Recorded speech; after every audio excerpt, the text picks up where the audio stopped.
everybody. My name is Stephen Hodde. I'm responsible for audio at Polyarc. This is just a reminder to silence your cell phones and to fill out your evaluations afterwards. That's super important to GDC as a whole. And so rehearsals have been going straight up to the 30-minute mark, so it's likely that I'm not going to have time to answer questions afterwards, but we can hang out in the hall or go get a wrap-up room. One of the CAs is going to help us with that in a little bit. So finally, things seem to be sounding pretty good in here, but if your listening experience is substandard in any way, you can go play Moss at the IGF Pavilion. So Jason Graves did a great talk yesterday. It was awesome. His music is incredible if you've played Moss. So you should go check it out on the Vault. It's sort of a companion talk to this one. So, and finally, if you're not familiar with the technical jargon in this talk, just don't worry about it. This is fundamentally a talk about ideas. It's a talk about finding the heart of what you're working on and thinking about design before sound. This is about the perspective that emerges when you've been on one creative path for a really long time.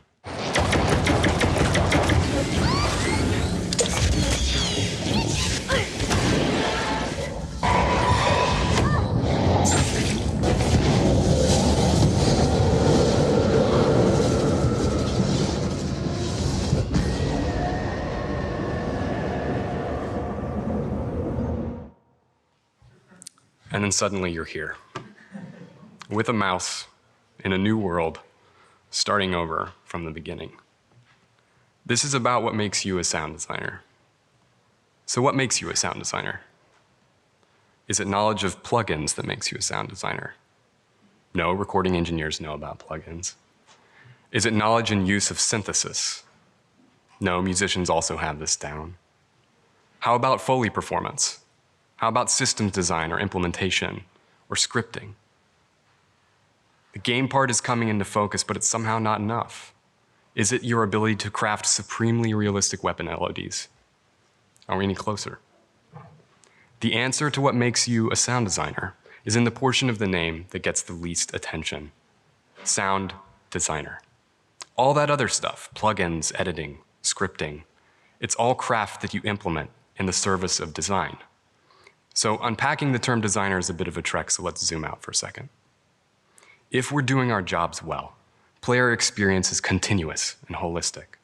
The sum total of the many choices and details of development wash over the player, bathing them in a kind of metaphorical light. Our job as designers is to deeply understand the light of player experience through the prism of design intention.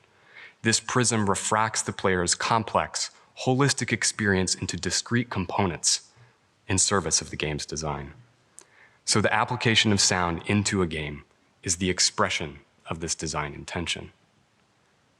So you might say that compelling sound design starts with design and ends with sound. Sound design starts with design and ends with sound. So before you cut the first sound, you're thinking about design. And when you're thinking about design, you're thinking about player experience. You're wondering about what impact you're making on the player at a fundamental human level, which becomes their reason for playing the game. But early on, these reasons may not be entirely clear, and each player has their own reason for playing. So you must listen carefully for that central design intention to emerge during development. So you're still not thinking about sound yet. You're thinking about human impact. And while the game is coming together, there's a circular process where you're embodying player experience. What is the game telling you? Not just on a moment-to-moment basis, but after you put the controller down. What does this even look like? As an example, I'll tell you the story of my first player experience with Moss. The first time I met Quill was in November of 2016. During my first visit to Polyarc, I played a very early Moss prototype that a few founding members had built over 12 weeks. So I put the headset on and I saw a cute mouse, which was pretty cool so far. And then she looked at me, which was surprisingly compelling. And then I pushed the joystick to move Quill around and started to sense how this could be a game. I reached out, grabbed her, and felt her heartbeat through the controller's vibration.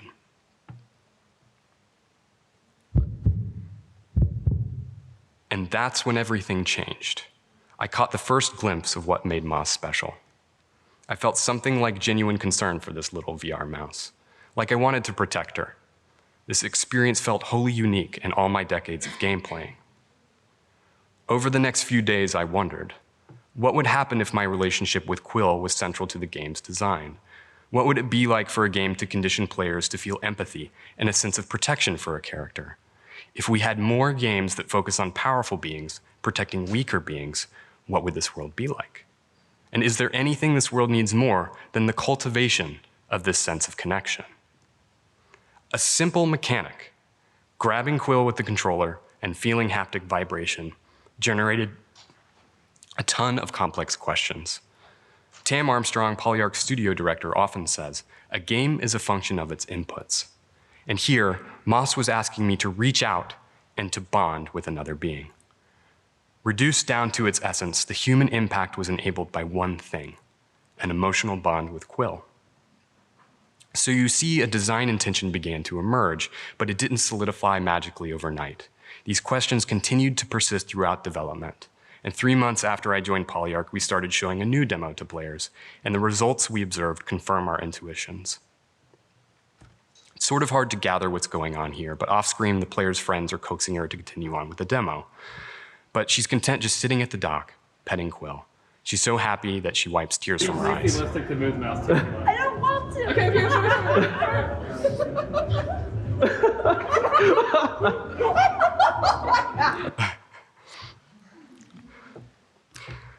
So we understood that the emotional bond with Quill, the trigger for empathy, protection, and connection, was what made Moss special to players. So let's check in. We understand the game's central design intention, initiated by our own intuition, and more importantly, solidified by observing player reactions. We can use this intention, the focus on Quill's emotional bond, as the prism I referred to earlier. If compelling sound design starts with design and ends with sound, this brings us to the expression of the game's design using sound. So, how do we support this design intention, the emotional bond, with sound? First, we must clear the way with comfort. We all understand intuitively that certain emotions blot out others, like how it's hard to feel compassion when you're tired and hungry. VR is wrestling with its own version of hangry, which is VR-related discomfort and fatigue. Poor frame rate, resolution, weight of the headset, and the disconnection between player body movement and camera movement are some of the more prominent examples that induce discomfort in players. If players are comfortable, we create a space where other, subtler emotions can arise. If players are agitated, the beauty of the world of Moss recedes. Players stop caring about Quill, and at its worst, they quit the game because they feel they are physically unable to continue. Danny Bulla, Polyarc's design director, often says, VR is an amplifier. And what he means by that is that we have to take care that whatever we put into the amplifier is a clean signal. Subtle discomforts that may not manifest meaningfully in console games, in VR, may cause players to take the headset off. Sound can absolutely play a role in contributing to VR fatigue, both through physical discomfort, like listening fatigue caused by loud sounds, and psychological discomfort caused by intense or grating sound. A great advantage of the current generation of VR headsets is that players use headphones, which allows us to take advantage of actual high dynamic range.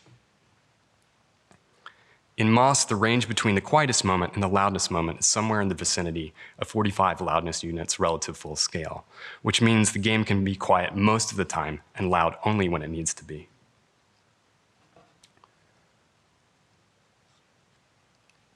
The sounds themselves contain very gentle high-frequency content and are offered with careful use of limiting, distortion, multiband compression, and subharmonic generation. So even if players are wearing a pair of headphones that hype or exaggerate high-end frequencies, they're still going to have a comfortable listening experience. So we covered discomfort related to the physical sensation of hearing. However, even sounds that conform to a gentle aesthetic can produce a grating effect.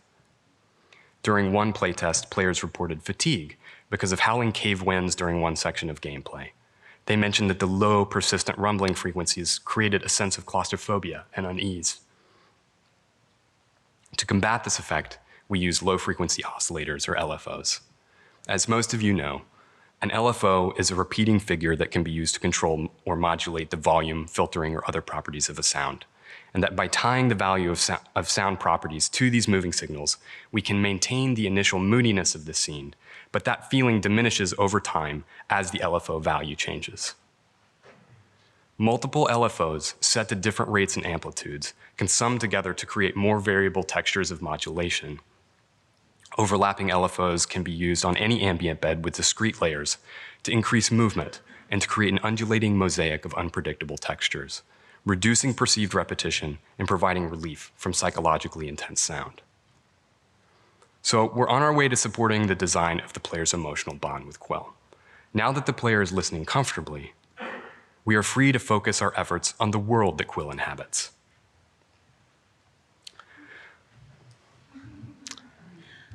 Let's engage design before sound for another moment. Immersion reinforces the player fantasy of the virtual reality. When the virtual reality is sufficiently convincing, actual reality falls away, and players have a chance to be alone with Quill in her world. In Moss, players manipulate objects to help Quill progress. If these interactions are sufficiently detailed and responsive, and the weight feels right in the player's hand, then it will increase their sense of immersion. The blue orb here represents the player's hand as tracked by a controller, as it reaches into the world and manipulates objects.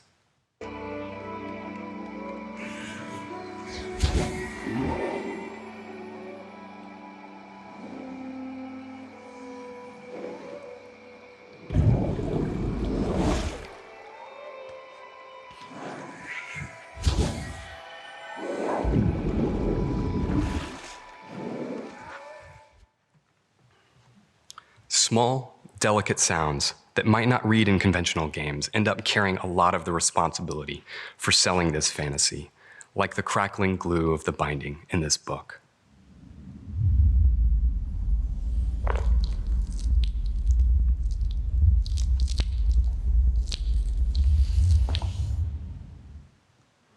Or the drifting ratchet of this spindle as it glides to rest.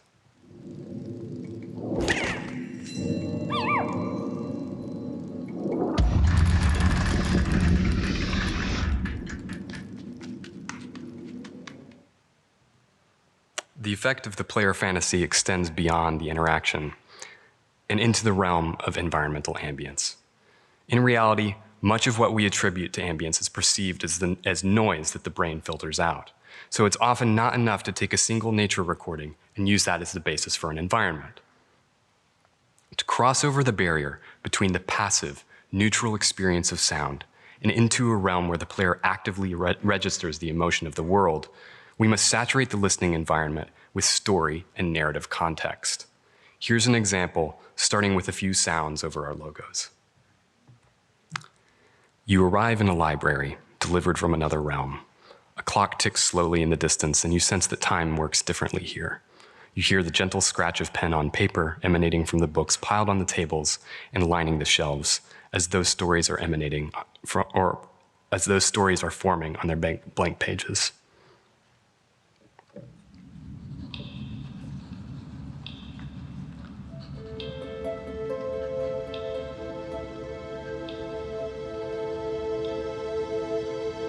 Opening the book, it calls to you, and you feel a force tunneling through the eons, having waited and found you at long last.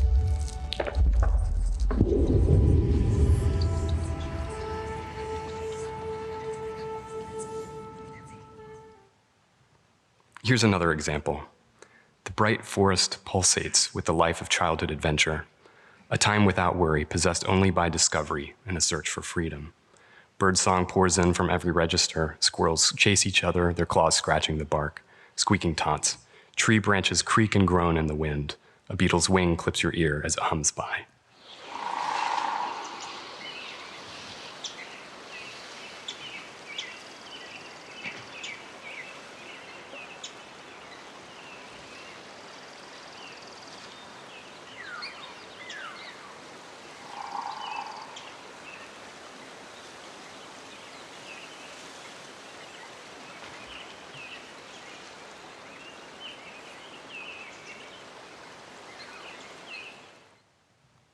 And finally, one of my favorite scenes. It's nighttime now, and the wind whips through the pines. Unseen creatures rustle and howl in the distance. You're not supposed to be outside the hut at night, but the fear of what might happen if you stay drives you farther and farther away from safety.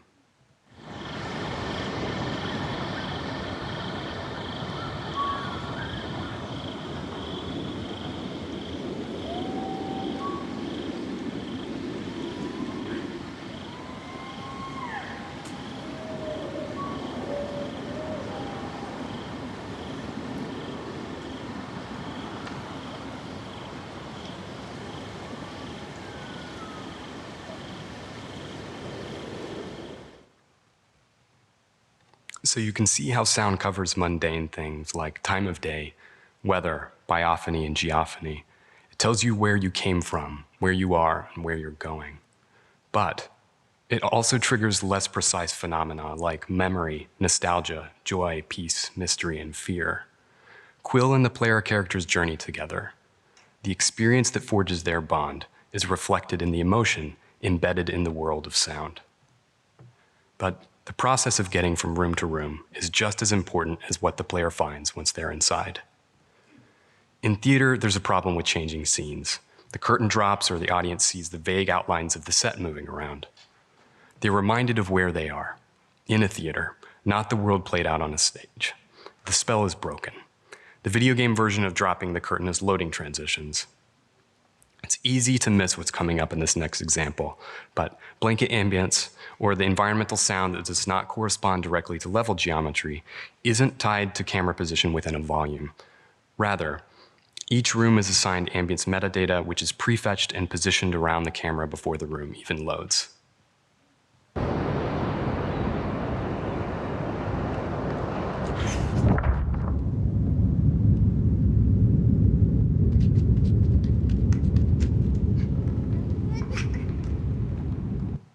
Seamless continuity of sound over hard load transitions creates a feeling in the player of having teleported and arrived, accompanied by an imprecise feeling of the passage of a small amount of time where Quill travels from one threshold to the next. So these environmental sounds we just covered, the player interactions we referenced earlier, and all other in-world sound needs to interact with the geometry of the world in some way. Reverb is like lighting for sound. Through subtle shifts in technique, it can take a simple scene and imbue it with complex emotion. And like lighting, reverb design is its own rich craft worthy of attention. Some reverbs provide a sense of endlessness, others provoke claustrophobia, and so reverb is not purely a functional description of acoustical space. Moss uses a little over 20 different reverbs across the span of about 75 rooms, and each reverb has 3 layers: a convolution layer, a traditional algorithmic layer, and an early reflection layer.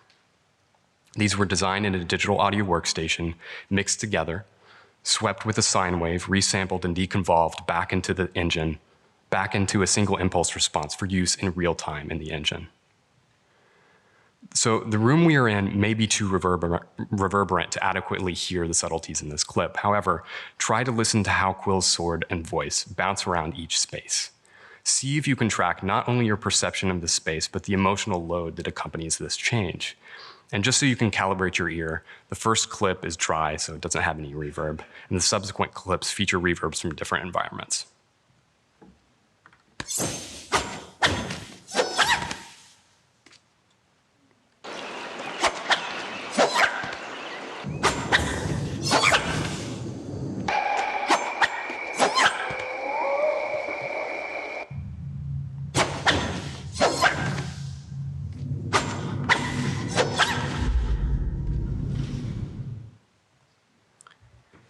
With the player comfortable and immersed, they are free to establish an emotional connection with Quill. Let's explore another idea that starts with design and ends with sound. One of the ways that we connect with each other is by sharing our perspective or empathizing with each other. Moss is a self-co-op game where players simultaneously control a third-person character, Quill, and operate as a distinct character in the world. If we only chose sounds that operated at a scale that reflected the player character's point of view and focused on reinforcing the reality of scale, what might this flaming door sound like? So use your imagination and focus on the reality of scale.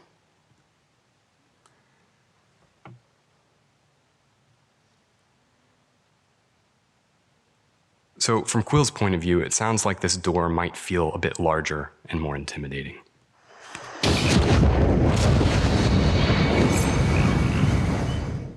Choosing sounds with more mass and weight doesn't simply add a layer of listener satisfaction, it superimposes the player's perspective onto Quill's so players can hear the world through her ears. You might call this empathetic sound design or mixed perspective.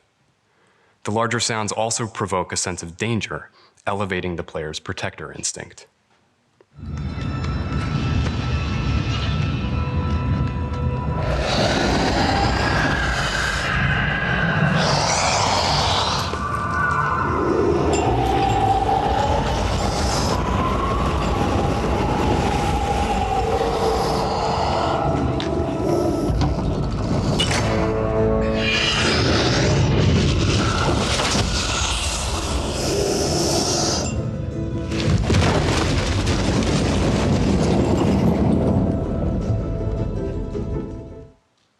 Can you guys see the screen okay?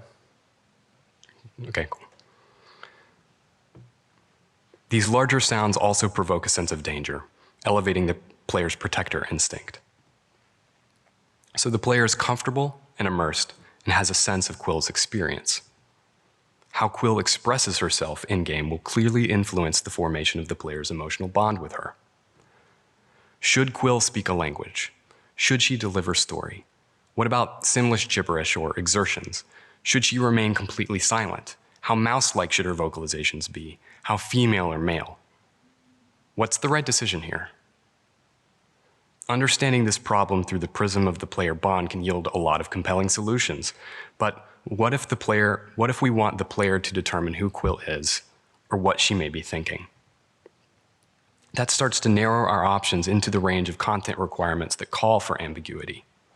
In this way, the players become equal participants in the construction of her inner life and can project onto her their own interpretation of what she may be thinking or feeling.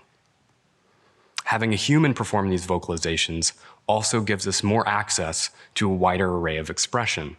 And although relationships between humans and animals can be deep and complex, relationships between humans start with an assumption for the shared capacity to deeply understand each other's life experience. So we knew we were successful with this fluid approach when we observed some players giving Quill a unique identity and interpreting her actions in ways we couldn't have ever anticipated or planned. So the player is comfortable and immersed and has a sense of the stakes, and they can construct an ideal version of Quill in their own minds. Can you see how each new approach to a problem reinforces the goal of establishing a bond between the player and Quill? The fluid approach is only part of the picture. Quill is not a total blank slate. We thought players would enjoy learning Quill's backstory and growing with her over the course of the journey.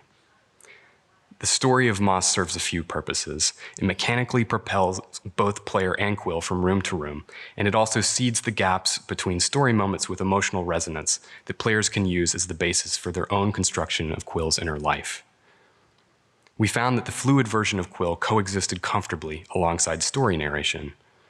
So there's a field of established options to draw from with narrator direction, like curmudgeonly but loving grandpa, or ethereal otherworldly being, or plain-spoken albeit earnest protagonist. But what about your mom?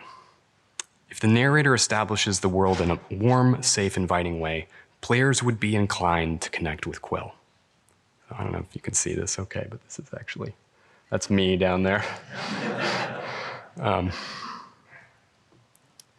We worked with voice actor Mola Gorondona, our narrator, over the course of several theater-style workshopping sessions to find a sweet spot somewhere in between a maternal bedtime story voice and an omniscient being. We hope the maternal style might activate some familiar feelings like safety, rapt attention, and wonder. Luckily, Morla had about 6 years of practice in this role, reading to her son each night. So, starting with design, looking through the prism of the player bond, approaching each new small problem with this prism, how would you approach microphone selection? To support the audible perspective that occurs during bedtime stories, we chose a large diaphragm microphone, which is probably no surprise. But the large diaphragm captures the richness of her voice. As opposed to a shotgun microphone, which has a more hyped and aggressive tone, we positioned her close enough to the mic to achieve a sense of intimacy without the player perceiving a two-dimensional, inside-my-head kind of sound. You'll hear a subtle amount of reverb applied to the voice in some story moments to place her in the room with the player.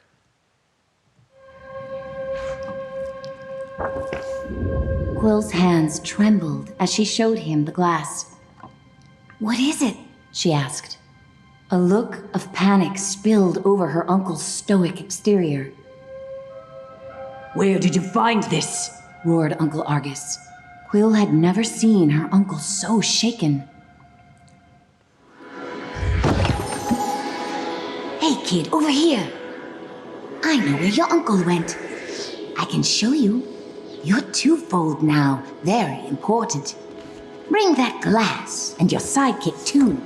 We're going to need them." Quill called out, "Hey, starting, wait!" So the stack of techniques used to support our design grows even higher. What about sandbox sound effects? Because this is a game after all. As sound designers, it's likely you're always listening as an extension of your craft. You hear a sound that affects you in an interesting way, and you take note of it and file it away in your brain. If you're lucky, you have access to a recorder that you carry with you so you can document these moments. In the winter of 2012, I decided to document my sister's pregnancy with her first son, Isaac. I accompanied her to an ultrasound appointment where I heard this very sound in real time for the first time.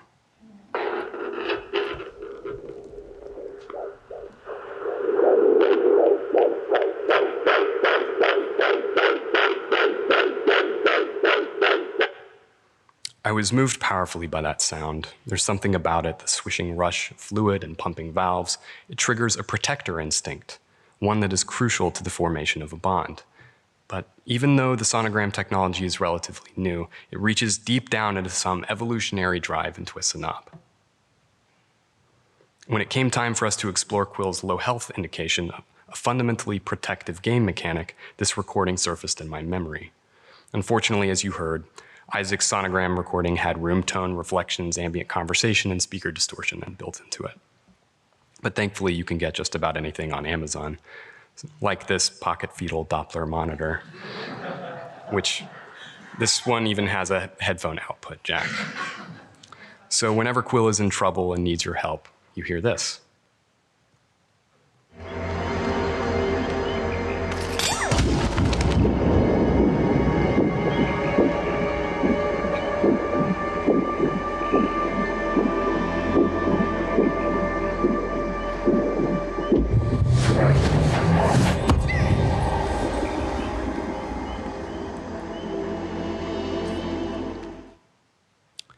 This is one example of emotional sound, but it requires you to take something real and authentic from your life and to give it to the game.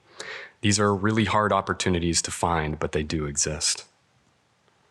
So let's put it all together. The player is comfortable, they are immersed, they have a sense of the danger Quill is in and have access to her point of view. They are co-authors of a deep relationship and are primed for the bond through story. And the sound effects are sending emotional messages to the player. The good news is that there are other examples of other choices that support the emotional bond. We didn't even talk about music or spatialization techniques or Foley. When you're making choices looking through the prism of design intention, these small, even innocuous details sum together and create a powerful, cohesive player experience. Compelling sound design starts with design and ends with sound. If this type of abstract, human-oriented approach to sound feels awkward or weird, I promise it's worth the discomfort and confusion. Because it's important to remember that people are giving precious moments from their lives over to the experiences that we make. So we have to find ideas worthy of that gift and to fill them with sound. Thank you all for listening. I hope you found this valuable.